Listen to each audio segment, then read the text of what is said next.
A maneira como nós olhamos para a vida, para as pessoas, para os acontecimentos que nos cercam, para o mundo que nos envolve com a sua dimensão inalcançável, diz muito sobre nós, mas muito mesmo. E vai determinar em muito nossas escolhas, interferindo em nossos relacionamentos do dia a dia. E olhar para Deus neste momento é dizer que nós dependemos dele diante daquilo que é inexplicável e que o homem consegue apenas imaginar, mas não consegue racionalizar ao ponto de estabelecer um olhar confiante. Mas aí ele pode dizer a si mesmo: os meus olhos estão postos em ti, ó Senhor, porque tu criaste todas as coisas.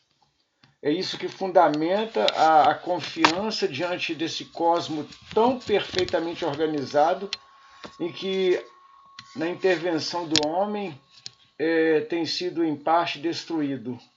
Mas ainda bem que há um governo soberano e que o homem tem um limite para atualizar as suas ações e reciclar e melhorar, mas na verdade sempre indo de mal a pior.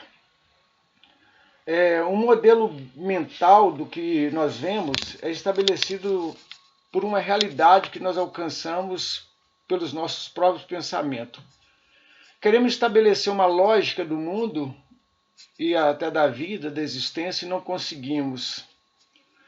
E esse olhar que nós usamos para enxergar, interpretar, conforme o que nós cremos, vai criando paradigmas, axiomas, valores, sentimentos, memórias e produzindo emoções. Uma coisa nós precisamos entender, que a vida ela não é fixa, a existência ela não é estática e o mundo não é fixo. Ele tem um eixo, ele se movimenta, ele gira e ele faz parte de uma construção da nossa mente. A nossa percepção desta realidade diz muito para nós. E onde pode entrar Deus em toda esta situação? A maneira como vemos então esta realidade, que é uma realidade muito próxima, mas existe uma realidade muito mais extensa que nós não alcançamos e que seria possível mudar todo o nosso conceito e até mesmo nos levar a uma humilhação, para que a gente fosse exaltado dentro da nossa pequenez, buscando a dependência daquele que criou todas as coisas, porque nós não conseguimos alcançar, está muito distante de nós todo esse cosmo, toda a vida que nos envolve, vida e morte, é uma incógnita. Então nós precisamos desenvolver uma cosmovisão para poder entender um pouco nesta relação nossa com Deus. Então como que nós vamos olhar o mundo? Direcionando a nossa mente para quem? Para nossas crenças ou para uma confiança nas promessas de Deus? Então essa é a questão. Numa sociedade pluralista que vive num mundo de visão distorcida e que mais existe infidelidade do que fidelidade contra a sua própria crença, como que nós podemos então sermos coerentes e transparentes com aquilo que nós vemos? Aí entra a questão do cristão. O cristão, no exercício da sua fé, ele começa então a ter uma cosmovisão bíblica, um poder de perceber o mundo, impactar o mundo com a sua fé e levar a uma transformação, porque a palavra de Deus nos dá essa condição. Está lá em Timóteo, quando nós temos lá, porque a palavra ela é apta para nos repreender, nos exortar, nos preparar para toda boa obra e nos colocar num padrão de Deus. Então descobrir realmente como que é bom viver de acordo com aquilo que Deus quer, segundo a sua verdade, a palavra, a sua revelação. Aí nós vamos poder responder as questões filosóficas que somente pela fé adentramos e nos satisfazemos nela, de onde viemos, de Deus. O que deu errado foi a liberdade que o homem encontrou, em que não soube lidar com ela. O homem condenado à liberdade sem poder usá-la como ela realmente é, na sua plenitude, um bem.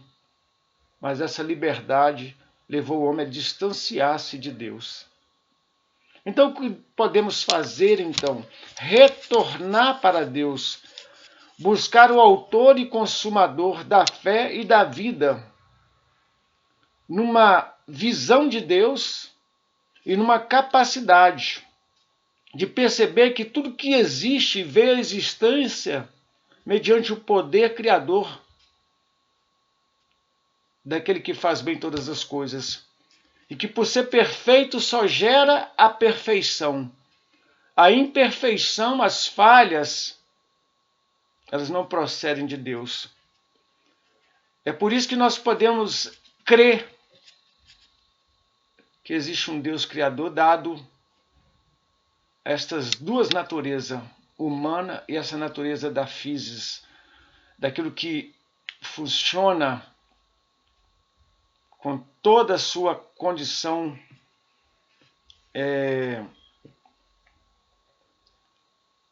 que faz parte do cosmo.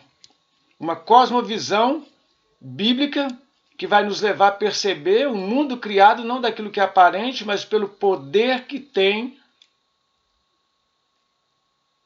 na palavra viva criadora de Deus. Então, de onde viemos para onde vamos? Viemos de Deus, para ele voltaremos. A Bíblia fala que o homem se tornará pó, porque pó ele é, e o Espírito volte a Deus, o qual ele deu. Então nós precisamos entender que existe um mundo sobrenatural, mas ele precisa ser acessado. Existe um Deus pessoal, sobrenatural, que além de criar, ele ordenou. E ele criou o homem à sua imagem e semelhança para se relacionar com ele, dentro dos seus propósitos eternos. É coisa também que nós não conseguimos entender, mas Deus sendo pessoal, volitivo, e tendo também a sua intencionalidade, o homem é muito pequeno.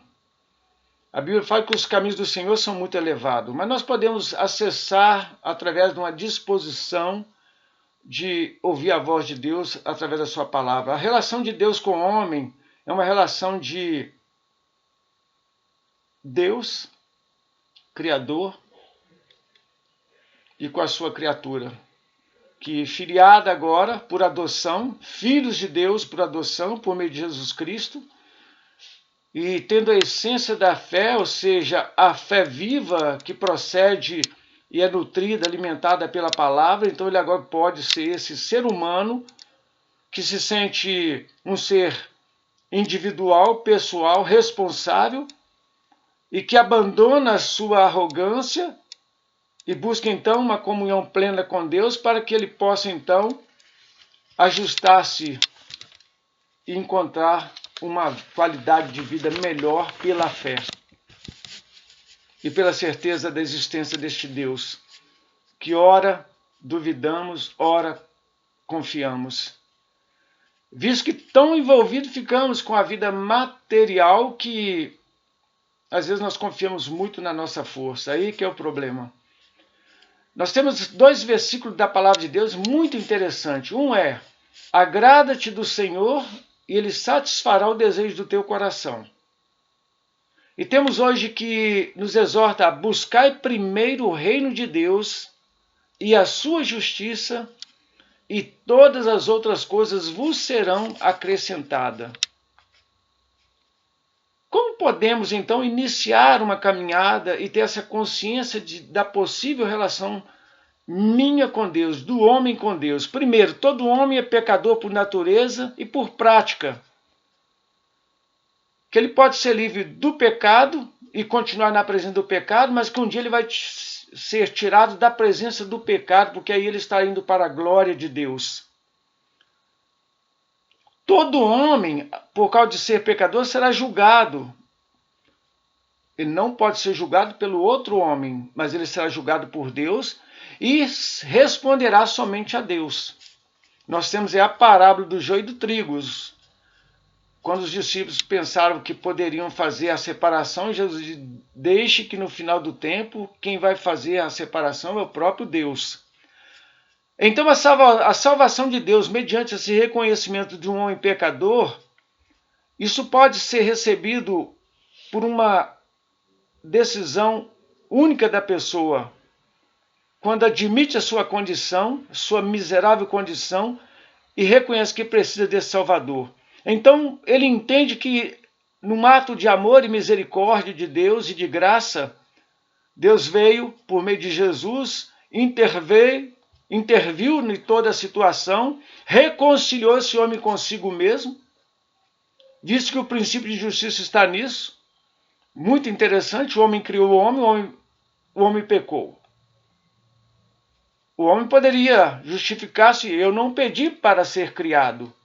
Mas Deus, na sua infinita misericórdia, respondendo à sua própria justiça perfeita, dentro da sua plenitude, ele então enviou o seu Filho Jesus para que, se pelo homem entrou o pecado, em Jesus, o Filho de Deus, ele, obediente até a morte de cruz, pagou o preço da nossa salvação. Agora, quando eu, pela fé, em exercício à pessoa de Jesus, crucificado por mim, morrendo a minha morte, trazendo a sua vida, eu estou dizendo que eu caí em Adão, mas eu não posso então me dar desculpa, porque em Jesus eu sou restaurado, eu sou salvo, por uma fé num sacrifício único. Se por um pecado de Adão entrou a morte, por um ato de obediência e de entrega total em favor do homem a Deus, pagando o preço da nossa salvação a Deus, da sua justiça, em Cristo eu sou justificado por um ato de amor. Jesus se encarnou, tornou-se homem perfeito, sofreu injustamente acusações, foi executado por causa dos nossos pecados, tomou sobre si a punição de toda a criação, porque ele veio restaurar toda a obra, tudo que Deus havia criado, restaurando a comunhão, podendo ter paz com Deus. E a Bíblia nos convida dizendo: arrependei-vos, convertei-vos, para que sejam apagados os vossos pecados e venha o tempo de paz pela presença do Senhor, tempo de refrigério. Nossa vida ela foi renovada, não apenas salvo, nós fomos curados, salvos, curados. Nós não somos mais doentes, restaurados pela fé em Cristo. A encarnação dele, a morte, a sua ressurreição, nos trouxe o alívio, o alento, a satisfação de que a nossa fé tem sentido e a vida pode ter a direção certa para a eternidade com Deus. Somente em Cristo, apenas. Sem Jesus não dá. Sem Jesus não dá. Creia apenas. É um ato de fé. É interessante que essas coisas, às vezes, elas são tão difíceis de serem entendidas. Como que num ato de fé eu posso me tornar uma pessoa livre, justificada, plenamente capaz de receber uma paz de Deus? É porque aquilo que era para ser feito, pago, Jesus pagou por nós.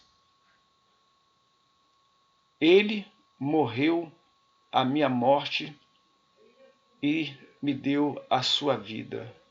Glória, pois, a ele eternamente. Amém. Amém, amém, amém. Glória a Deus por Jesus Cristo. Cristo em vós, esperança da glória.